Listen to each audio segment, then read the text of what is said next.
So One Punch Man Season 3 is coming out, as of the time of the recording of this video, episodes are coming out. I assume on a weekly basis because that is usually how people release content like this, but it's coming out either way. And there are some problems. You can practically feel the heart of the fan base breaking. Basically, a new meme is spreading across the internet called One Frame Man.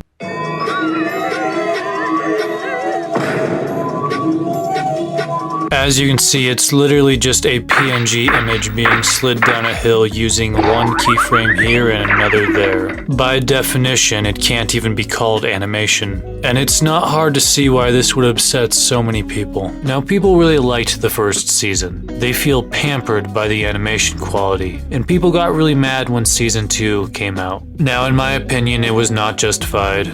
Just a bunch of people acting like spoiled babies because it didn't match the same divine level of quality that they got in Season 1. The same season that had every favor under the sun called on just to make it so special. It's no mystery why One Punch Man Season 1 was so good. They had pulled out all the stops for that one season in particular. And it's generally not realistic to expect that kind of god-tier level quality to continue throughout the following seasons. That being said, just because something isn't as good as what you're comparing it to does not mean it is just blatantly bad. People did still like the second season, and in my opinion, it was even better written. But when it comes to justifying animation quality, I cannot say the same for Season 3. Not what we've seen so far, at least. There is no excuse for this quote-unquote animation. We're talking about a multi-million-dollar franchise here. Not Dragon Ball levels of popular, but popular all the same. There should not be any sort of animation tactic being employed that the average 9-year-old could emulate. I've been wanting to see a third season of One Punch Man for years, because when you see what the manga sets up, it's all just so cool and awesome. And they actually set up a villain organization in the form of the Monster Association. And you just think to yourself, man, we really need to get a Season 3 now. And really, if this was all there was to the situation, I would have stopped there and said, you know what? This is not worth making a video about. But no.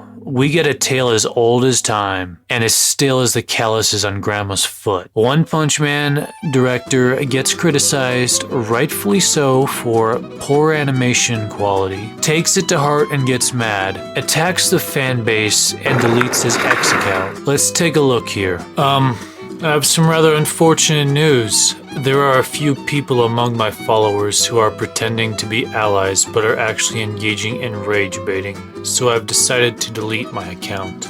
Their actions, such as taking my statements out of context, trying to elicit comments that violate NDAs, or turning them into profit, are unacceptable and cannot be overlooked. I've always done my best for the fans with utmost sincerity, but I've come to the conclusion that continuing in this environment is untenable for this project. It's always the genuine fans who end up suffering the most. I cannot forgive those who tarnish the staff's honor or exploit the struggles of the creators for profit through hate. Therefore, I will also be deleting Shinpai Negai's account entirely. I will not create any accounts in the future either. I cannot overlook actions that degrade the work itself, so I ask for your understanding. Honestly, this is taking a toll on my mental health, and it only brings negatives to the work, the staff, and the original creators. But such despicable behavior is unforgivable. To the fans who have been truly kind to me, I want to express my gratitude and apologies. It was truly enjoyable. All in all, it's a pretty pathetic response. I will say that I understand some of the people he's talking about at the very least. There have been individuals who outright hate the new season and make videos where they will speak shallow platitudes to their fan base, such as, obviously this isn't the animator's fault,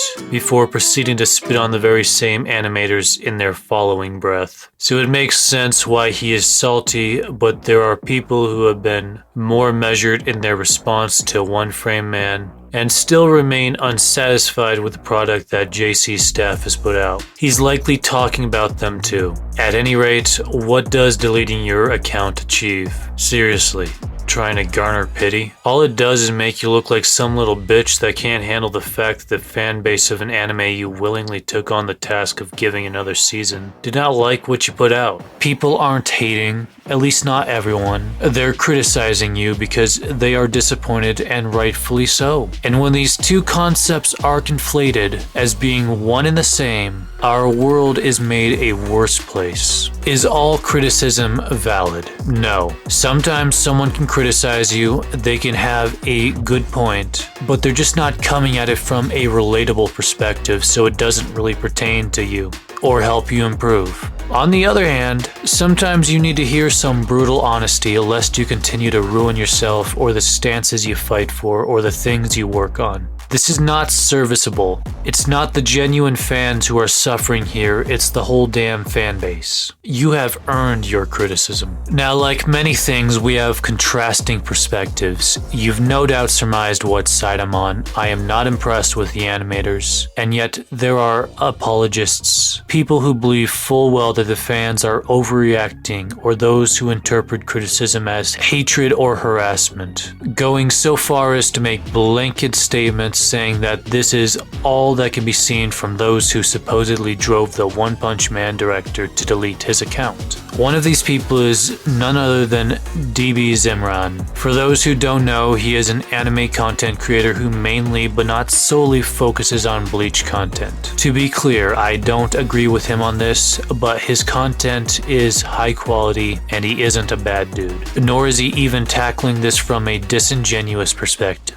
Now, the way he sees it is very sympathetic towards the animators, using sentiments like they work 14-hour workdays, victims who are working under constraints, and give JC staff the timeline and the budget that is given to Utofable, and I'm guaranteeing you that Season 3 would look totally different. Just a shit ton of cope, and I don't think it's deserved. Is he wrong to point out such things? No. I don't think anyone is going to accuse Japan of having an innocent work culture when it comes to the anime industry. There's a reason we see memes of Japanese businessmen passed out at the bus stop. Animators can often be overworked and undervalued, and much of that has to do with the higher-ups. But we live in 2025 now. Our technological prosperity is historically unmatched. Animators have had decades to perfect their craft. I still remember the original Berserk anime. They had a bad budget too, but that did not stop them from producing a story-driven masterpiece with an abundance of suspense and mystery. Qualities that One Punch Man also has despite being action-oriented. And that anime is 28 years old now. It's literally older than me. Even if you want to say that they needed a better budget and more time, there is no excuse for this from a large and well-known animation company. Literally anyone could do this, but apologists like DB Zimran would have you believe it was an oversight that will get patched in the Blu-ray release. Speaking as if most people even watch Blu-ray anymore. He even has the audacity to call this hard work. All they had to do was add a little dust effect and it would have at least given the illusion that Garo was sliding down the hill. The problem with his approach is that while it sounds sweet, oh, these poor animators, they're working 14 hours a day, guys, and even does a good job at highlighting the problems with some of the haters, such as unaffectionately calling the title One Piss Man out of pure spiteful mockery, which is just plain reductive. He effectively villainizes the One Punch Man fanbase all the same by shaming them for calling out JC staff on something that is quite frankly inexcusable. Even his own fans in the comments disagreed with him on the validity of the criticism. You can't fully blame the corporate higher-ups, even though they have a problematic level of influence in the production, which is what DB Zimran is trying to do. If you have a 5-star restaurant in a popular city like Los Angeles or Denver, and they have some very high standards thanks in full part to the boss, which leads to employee fatigue. That's a challenge. There are systemic problems there. But if a customer orders a meal and it comes out undercooked, that is still the employee's fault, no matter how tired they might be, because they still chose to work there. In much the same way, JC's staff still chose to take on the act of animating One Punch Man, and under-delivered. especially when your business model is predicated around animating multiple anime a year, which frequently leads to subpar animation. If I have to choose between getting 10 shitty anime and 3 good anime, I will always pick the 3 good anime. Because who wants to watch crappy anime? It's like picking between Velma and Cyberpunk Edgerunners. From what I can tell, JC staff suffers from a problem. Whether you want to blame them or blame the corporate shills up top, it is a problem all the same. They spread themselves too thin, working on too many different things in a year. And no, they aren't talentless. These are the same people who made beloved occult classics like Toradora, Shimoneta, and a certain magical index. Oh, and Food Wars. God, I fucking hate food fetishes so much. So gross. Ugh. Moving forward, if we ever get a One Punch Man Season 4, they should try and give the animating rights back to Studio Madhouse. Or a different company. Will it turn out better? Who knows. But they clearly aren't qualified to give the series the love it deserves. I would have much rather wait another 2 years and be assured that one of my favorite animes was in good hands than have it rushed out to me half-baked and sold short with a glass of milk poured from a gallon that expired 3 months ago. Hopefully the rest of Season 3 is set for a higher standard and this PNG nightmare is, as DB Zimron wants to believe, a mere oversight and nothing more. Like I said, Season 2 really wasn't as bad as people thought it was, despite not matching Season 1's animation quality. You have fights like Genos vs. Garo, or Bang and Bomb vs. Elder Centipede that really show